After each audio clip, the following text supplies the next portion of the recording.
Welcome to Highway to Home, where every soul starts clean, gets lost on the back roads of sin, fights the battle of a lifetime, and by the grace of Jesus Christ, finds the way back home. This is episode 4, Caught in the Web.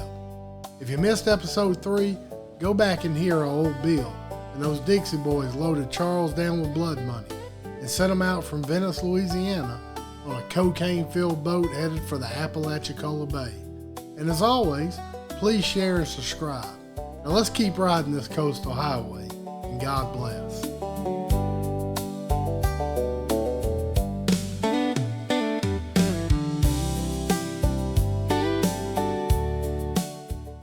Hey y'all, thank you for staying with me.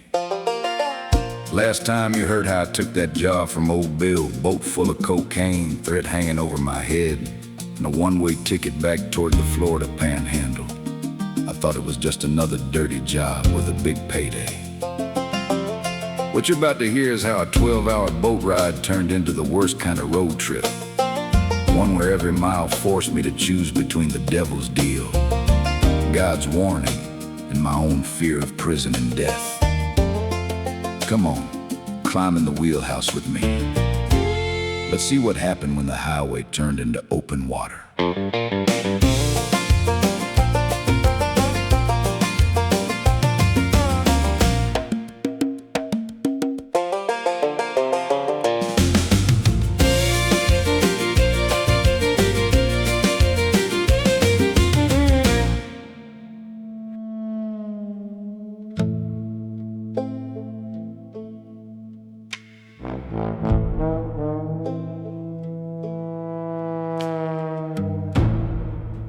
Pulling out of Venice, Louisiana.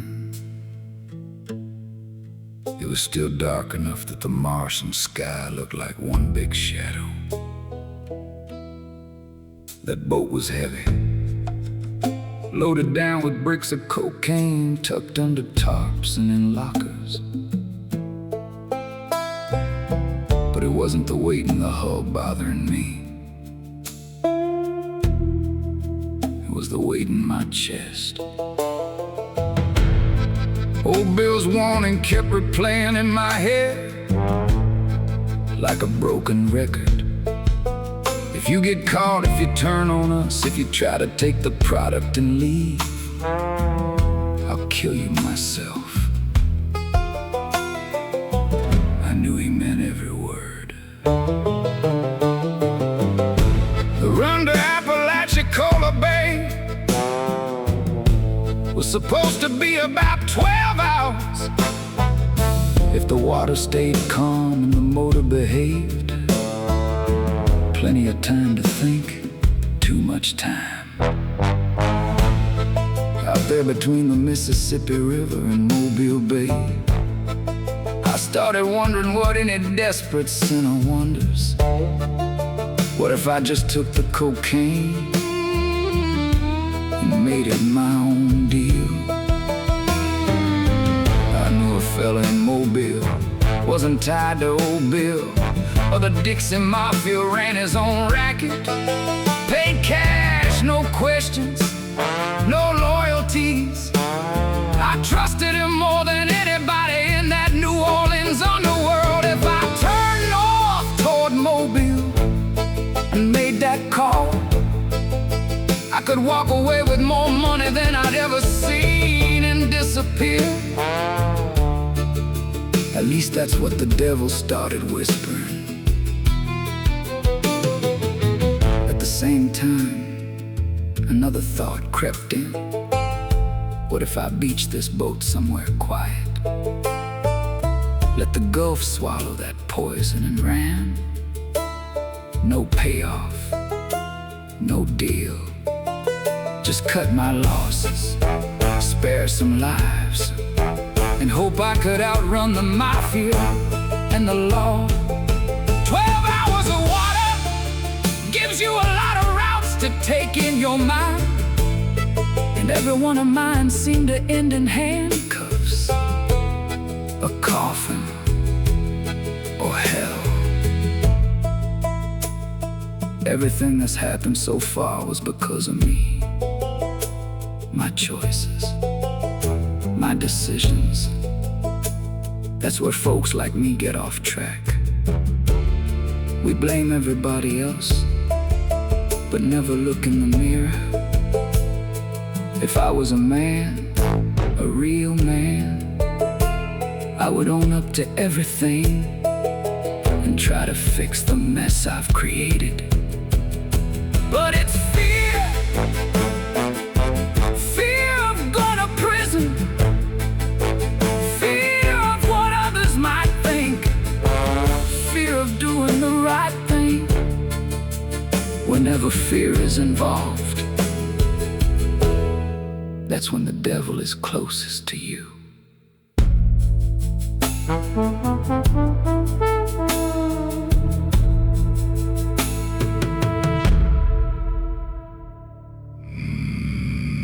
Now you think it, Andy.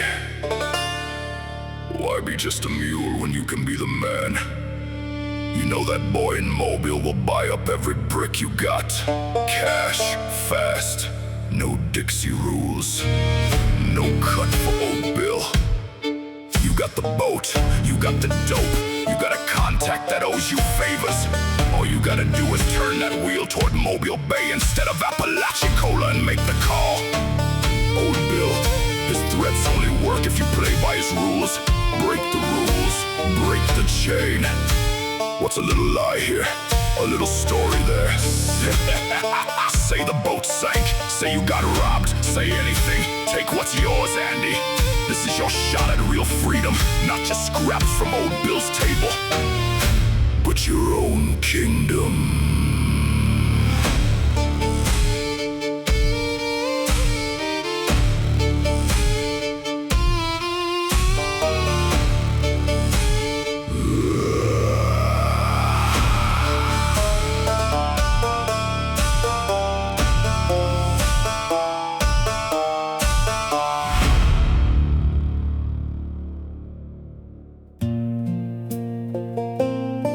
Charles, my son, you're out here alone, but you're not unseen.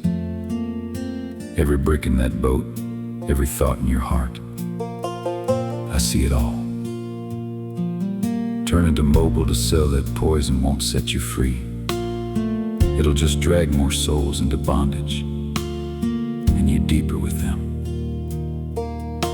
You don't have to finish this job, and you don't have to start another one. Beach the boat. Walk away. Let me deal with the rest. Running with more sin won't save you. Running into my arms will.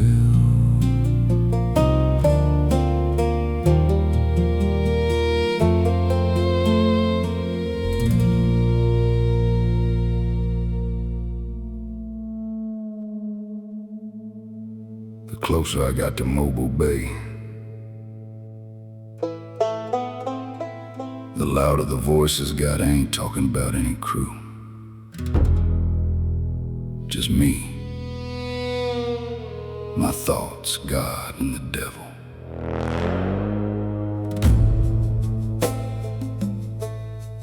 On one side I could hear that still small voice saying, just beach it. Just walk away. Let the cocaine rot. Let the money go. I'll take care of you. On the other side, the devil was practically driving the boat. Reminded me of that Mobile contact. I could see his face plain as day. A man who never turned down a big score. I knew his number by heart. All I had to do was reach for the radio or my pocket and make that call. Then another question cut through the noise. What if I just did the job like old Bill planned? Drop the boat off in Apalachicola, step away and skip that whole family business part. No killing Madison, no confronting her new husband, no blood on my hands, at least not that kind of blood. Would they believe me if I said I couldn't find them? That they weren't home? That something spooked me? Or would the Dixie Mafia decide I was a liability, worth more dead than alive?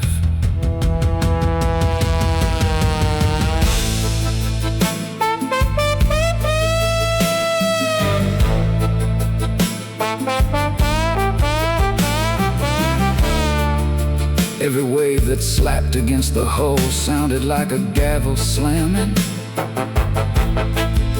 Every mile I got closer to Mobile Bay felt like I was driving straight into judgment.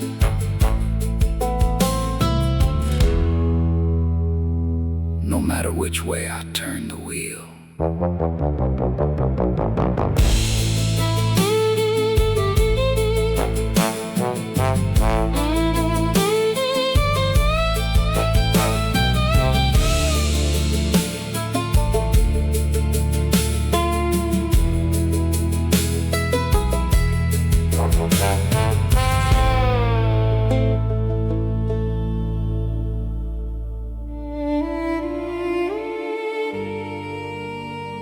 Whether you turn to the right or to the left, your ears will hear a voice behind you saying, "This is the way. Walk in it."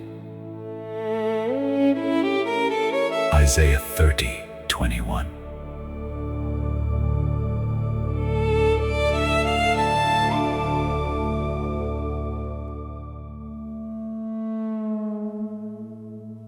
By the time I slid into the Fort Morgan area,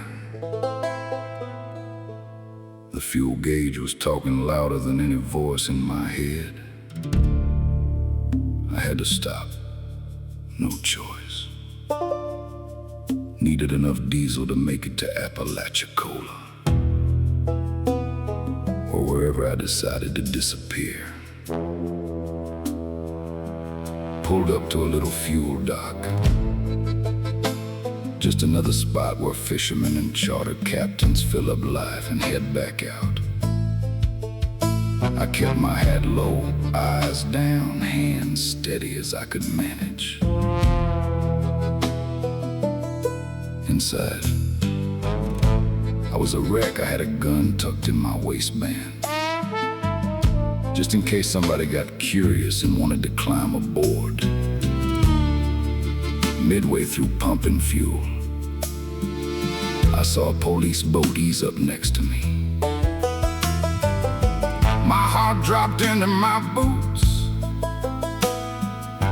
One officer on board, calm, relaxed, not in any rush. He looked at me, at the boat, back at me. No siren, no hands where I can see them. Just a quiet kind of suspicion. He stepped a little closer and called out, polite as could be, "Morning there, Captain. Where you heading?" I swallowed hard, wiped my hands on my jeans. Told him, "Pensacola, I got a buyer there. You just bought the boat, I'm taking it to him."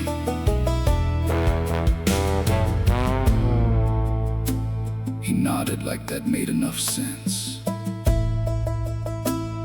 but his eyes didn't leave my face. Said, "You mind if I see some ID?" That gun against my hip felt like a hot coal, but I knew if I hesitated I'd be making things worse. So I reached slow, pulled out my wallet, and handed him my license. He looked it over longer than I liked, then handed it back.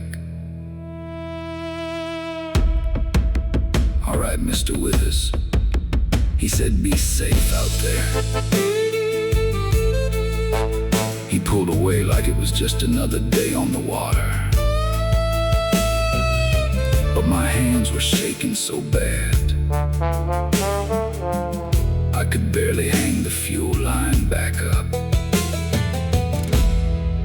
Close calls don't usually come with please and thank you. That one did.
Fort Morgan, I couldn't stop thinking about that officer's eyes.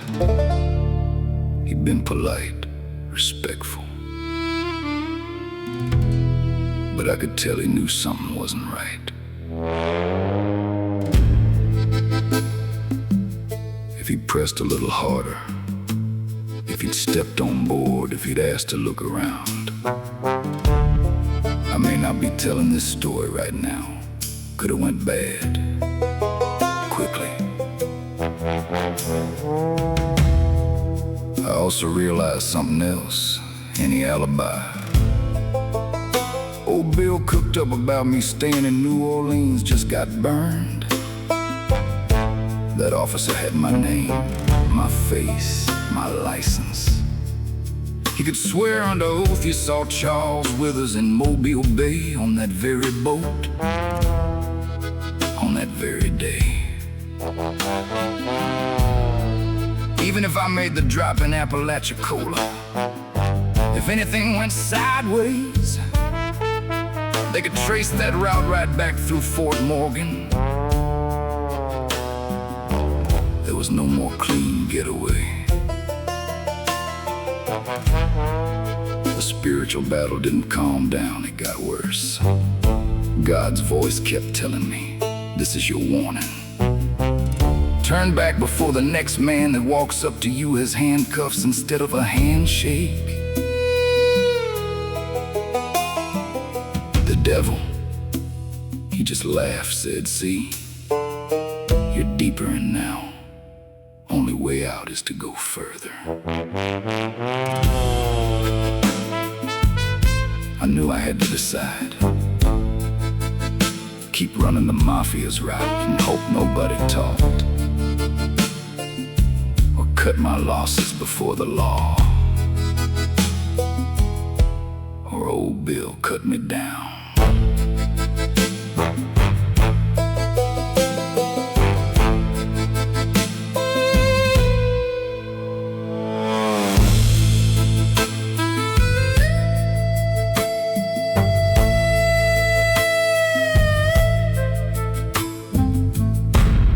Can the papyrus grow up without a marsh? Can the reeds flourish without water? While it is yet green and not cut down, it withers before any other plant. So are the paths of all who forget God. And the hope of the hypocrite shall perish, whose confidence shall be cut off, and whose trust is a spider's web.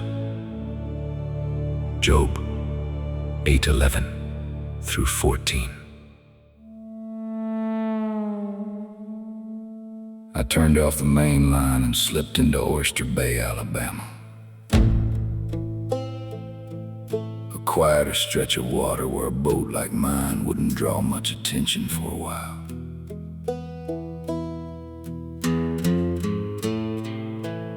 Found a small, half-forgotten dock tucked away between some old pilings and marsh grass. Killed the engine, tied her off, stood there for a minute, just listening to the motor tick as it cooled down. I walked the deck looking at all that cocaine like it might jump up and grab me, part of me. Wanted to shove it all overboard and let the fish have it. Another part of me was still hung up on that Mobile contact. In the end, fear made the call. Not righteousness, not bravery, pure fear. I decided I wasn't taking that boat any farther. Not to Apalachicola, not to Mobile. I was abandoning it right there in Oyster Bay and getting off the water. I grabbed what little I had, gun, wallet, a change of clothes and a small duffel, and stepped onto the dock. Didn't look back. Walked inland until I hit Bon Secour, Alabama. Little community, nothing fancy. Seafood shacks, working folks, mostly quiet. But desperate men don't care much about quiet. I spotted a car sitting alone, keys left in it like the good old days, when people trusted each other more than they should. I opened the door, slid behind the wheel, and told myself, just borrowing it. Truth was, I stole it.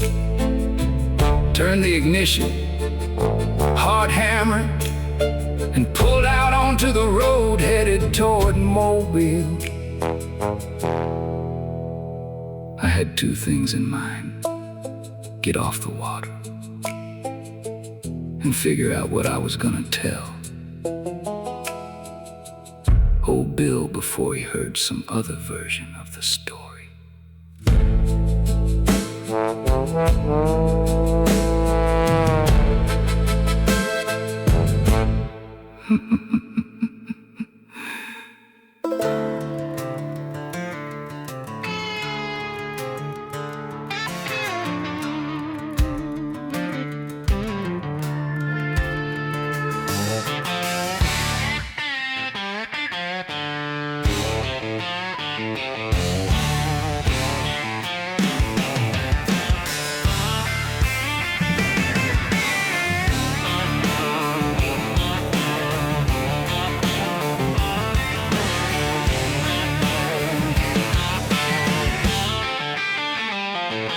I left the dark light shining in my rearview mirror with a tank half full and a heart full of beer. She stood on the porch with tears in her eyes, said, boy, you running from more than just goodbyes. But the roll called louder than the baby's crying, salt on my skin and the devil smiling. One wrong turn and the whole world spins, chasing that high where the trouble begins. Gulf Coast runaway, drifting with the tide, bad decisions, riding shotgun by my side. Margaritas and midnight neon glow, but every mile I go just takes me further from home. Lord, I'm a Gulf Coast runaway, praying these back roads let me back someday.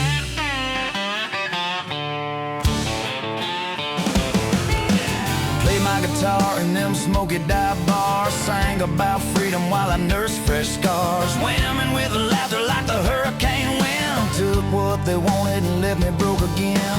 Whiskey whispers turned into barroom fights, waking up lost on the street light nights. Thought I was king of this wild coastal game, but the crown got heavy and the glory felt lame. Gulf Coast runaway, drifting with the tide, bad decisions, riding shotgun by my side. Sunset margaritas and the blues rolling slow. Every mile I go just takes me further from home. Lord, I'm a Gulf Coast runaway, praying these back roads let me back someday.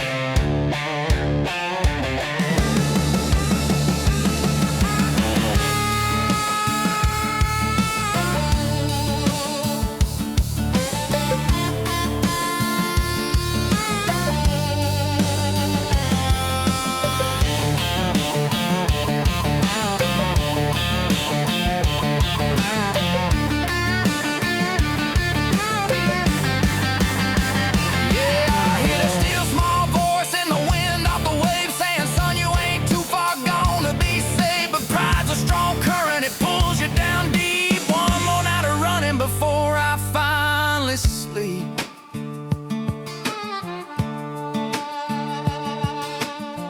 Gulf Coast runaway, I'm tired of the fight. Bad decisions fade in the morning light. One day I'll trade these broken wings for grace, find my way back to a better place. Lord, this Gulf Coast runaway is heading home today.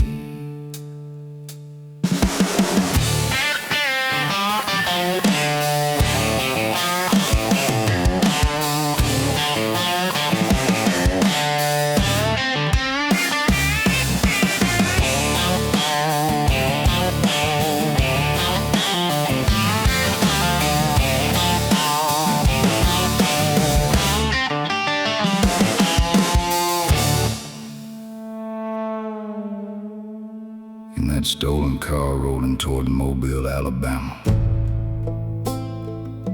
my mind was racing faster than the speedometer. I knew I couldn't avoid old Bill. If he heard from someone else that his boat was sitting in Oyster Bay with a belly full of cocaine and no captain, I'd be a dead man before I could blink. So I pulled into a little gas station parked around the side and used a payphone. One of those old glass box kind that still stood there gathering more dust than quarters. Dialed old Bill's number with hands that wouldn't stop shaking. When he picked up, his voice sounded almost cheerful. "Andy, my boy, how's the water?" I lied right out the gate. Told him the cops had spotted me near Fort Morgan and started shadowing the boat. Said I managed to lose him, but got spooked, pulled into a quiet bay and abandoned the boat so the law couldn't tie it to me. I told him where the boat was, down to the little dock in Oyster Bay. Tried to make it sound like I'd done him a favor, keeping his name clear and his product safe. Silence. Then that low, dangerous chuckle. "You mean to tell me you left my boat, my product, sitting out there like leftover bait?" I tried to talk big, pretend like I was in control. "You can get it back, Bill." I had to run, cops were sniffing around.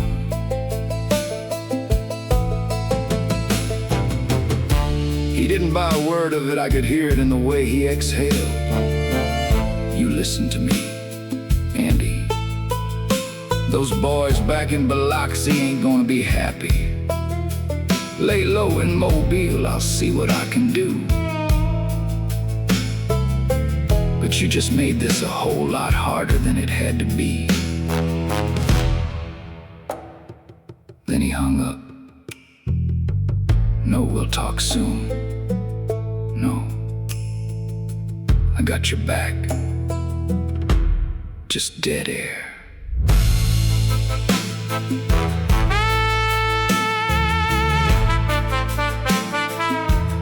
I went back to the stolen car, knowing I hadn't solved anything. I just traded one kind of danger for another.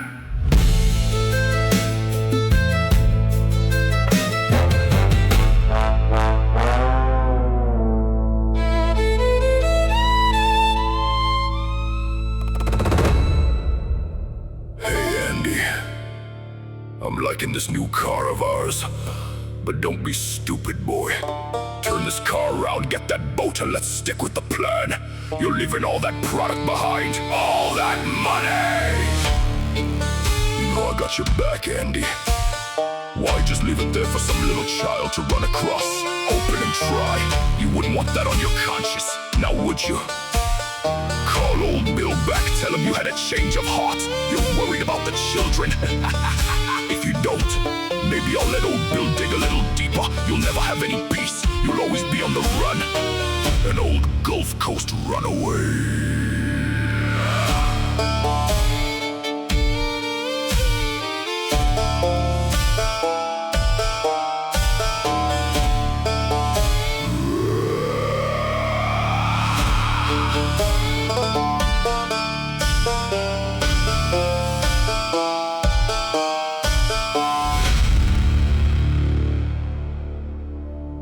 Don't be afraid, for I am with you.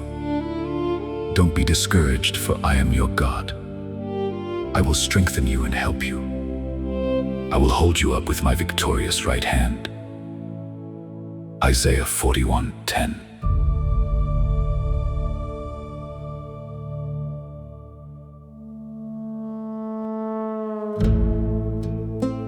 I hold up in Mobile. Cheap motel off the highway. Curtains drawn, TV on low, just to drown out my thoughts.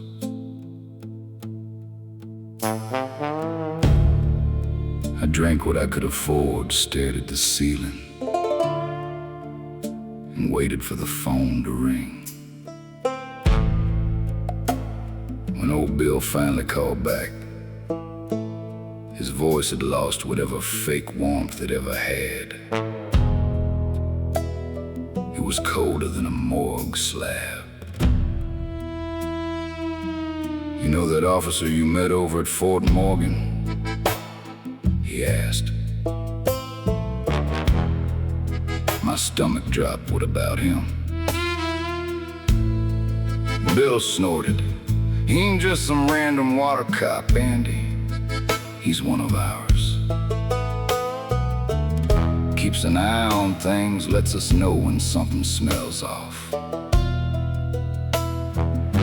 He called the boys and gave an update. Said some nervous fella named Charles Withers came through saying he was taking a boat to Pensacola.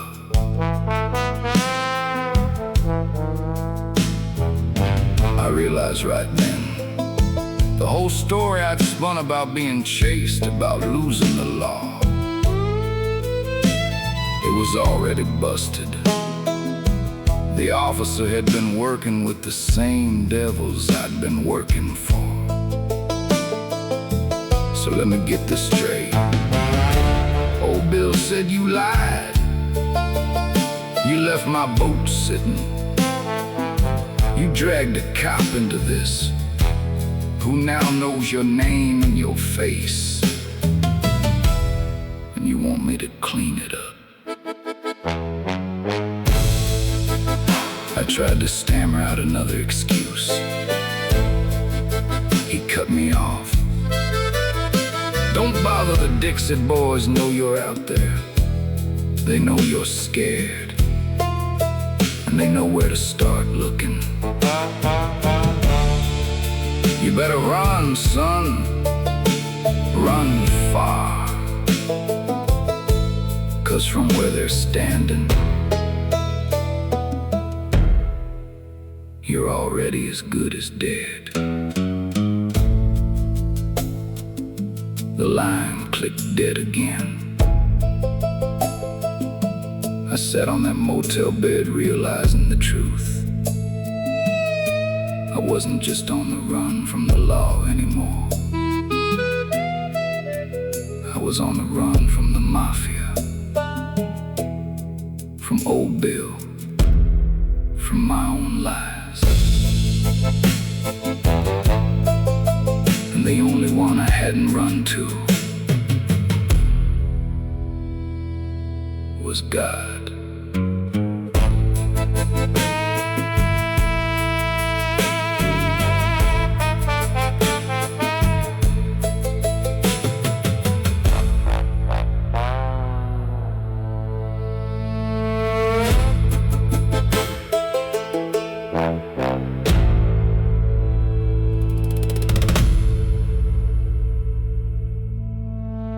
I didn't know where to go.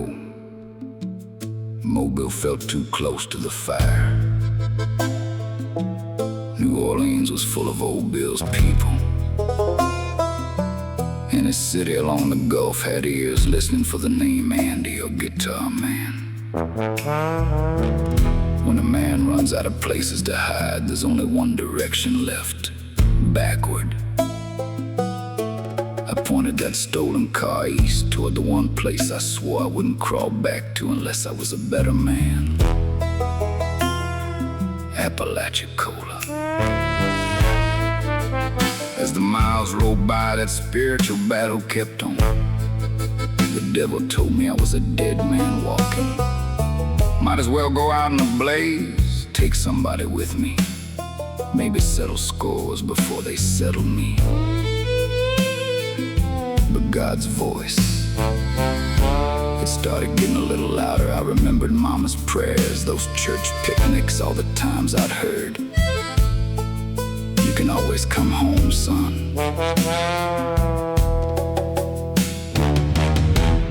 I knew the Dixie Mafia would eventually find me. I knew the law might be looking. But if the end was coming, I at least wanted to see my kids, my mom and my daddy one more time. So I drove that road into town, heart pounding, hands sweating, soul hanging by a thread, and pulled up near the little house that used to be my safe place.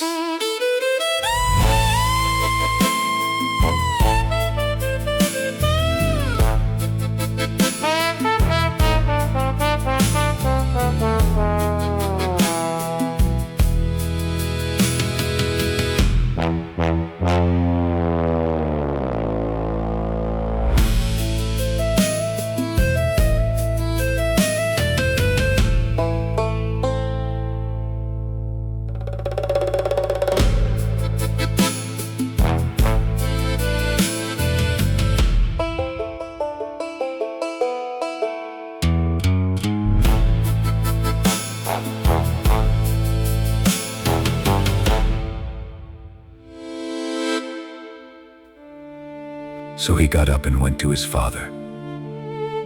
But while he was still a long way off, his father saw him and was filled with compassion for him. He ran to his son, threw his arms around him, and kissed him. Luke 15:20.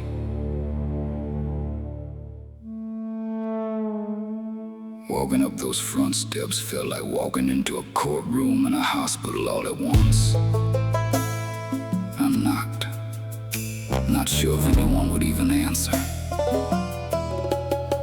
Mama opened the door, gray hair thin, her face lined, but those eyes still full of that stubborn, break your heart love. Daddy was slower, sitting in his chair inside, coughing now and then. The years of hard water and hard living catching up. Mama didn't slap me, she didn't ask, "Where you been all this time?" She just pulled me in and held me like a little boy who skinned his knee, except I'd skinned my soul. We sat at that old kitchen table, smaller now. Somehow I didn't sugarcoat it this time. I told them about New Orleans, the drinking being abusive to Madison, the Dixie Mafia, Old Bill, the boat full of cocaine. I told him how I'd abandoned the boat in Oyster Bay, lied, gone on the run. Daddy just shook his head, eyes glassy. Mama kept her hand on mine, squeezing tight every time I confessed another piece of rot. When I finished, she took a deep breath and said, "Son, you done made a mess I can't fix. Your daddy can't fix it. No lawyer can fix it. Only Jesus can. You gotta turn your life over to him before it's too late."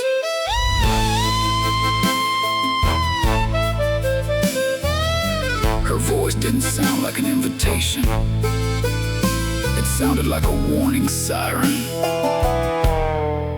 wrapped in love.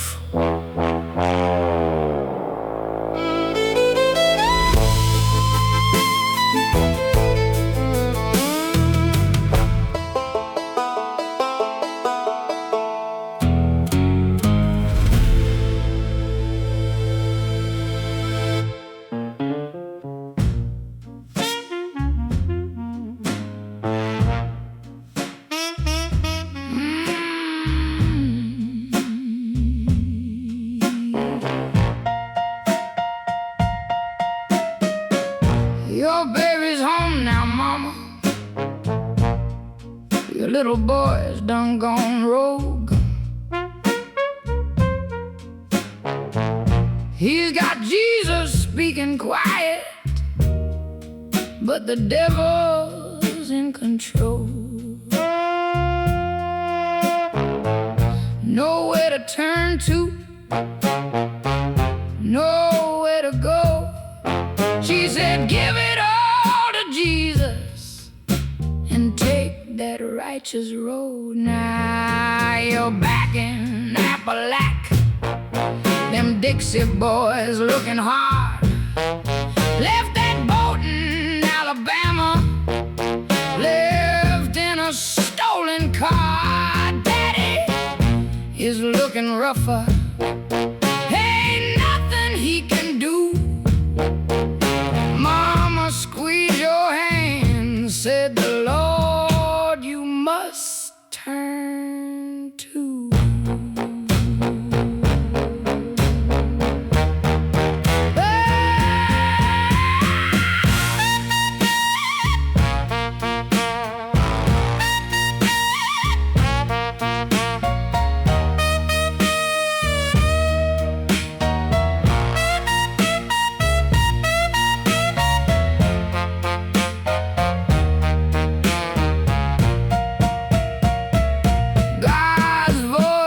Quoting scripture, the devil pining for your soul.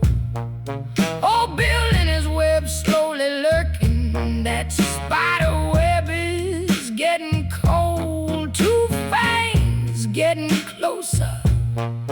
You try to get yourself free, But the more you keep her moving, the more that spider laughs with glee. Caught in the web, caught in the web, caught in the web. Lord, you caught deep inside that web. Don't try to struggle, or you might wind up dead.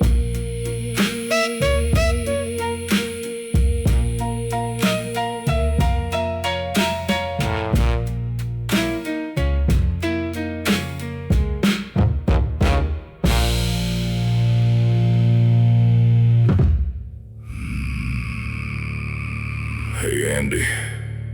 Tell Mama and Daddy I said hello. Tell your daddy I've missed him cat prowling around. We had some real good times. Don't worry though. I've got you, babe, I've got you. And we ain't finished yet. This might be a good time for you to start leaning on me a little more, son. Like Mama said, can't nobody fix this. Don't listen to that nonsense about Jesus. He ain't fixing nothing. As for that spider web, just be patient. I'm sure these listeners will be patiently waiting too for episode 5 to see how you're gonna get yourself free. Or maybe, just maybe, I'll spin a web for them if they still ain't liked or subscribed. I ain't got nothing but time, and I sure know how to weave a strong web. Don't I, boy?